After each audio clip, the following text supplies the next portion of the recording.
ലജ്ജാവതിയെ നിന്റെ കള്ളക്കടക്കണ്ണിൽ താഴം പൂവോ താമരക്കാവോ തേനോ തേനിലാവോ മാമ്പഴമുത്തോ ചക്കപ്പുഴുക്കോ മീനോ മീന്റെ ചാറോ തൊട്ടുരുവി നിന്നാട്ടെ.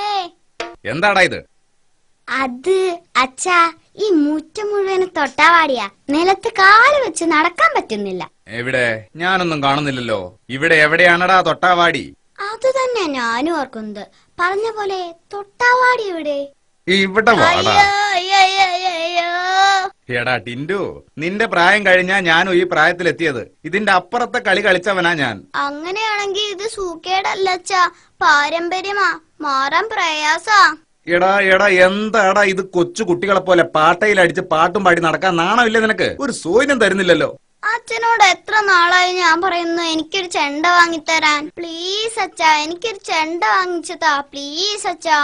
ആഹാ, ഉഷാറായി. അല്ലെങ്കിൽ തന്നെ നിന്റെ ശബ്ദ കോലാഹലം കൊണ്ട് ഈ വീട്ടിൽ ബഹളം ഒഴിഞ്ഞ നേരമില്ല. അതിനിടയിൽ ചെണ്ട കൂടെ വാങ്ങിത്തന്നാ മനുഷ്യനെവിടെ ഇരിക്കാൻ പറ്റുവാടാ?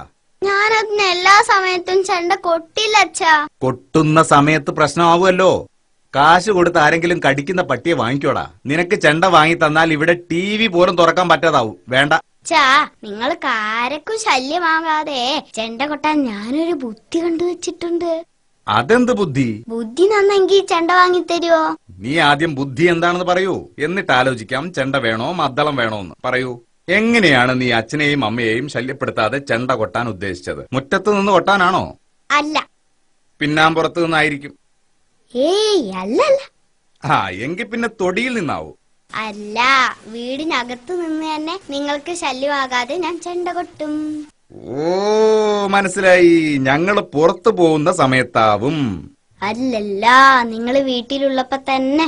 അതെങ്ങനെയാണടാ? അപ്പൊ ഞങ്ങൾക്ക് ശല്യമാവില്ലേ? ഞാനേ അച്ഛനും അമ്മയും ഉറങ്ങിക്കിടക്കുമ്പോ മാത്രമേ ചെണ്ട കൊട്ടൂ.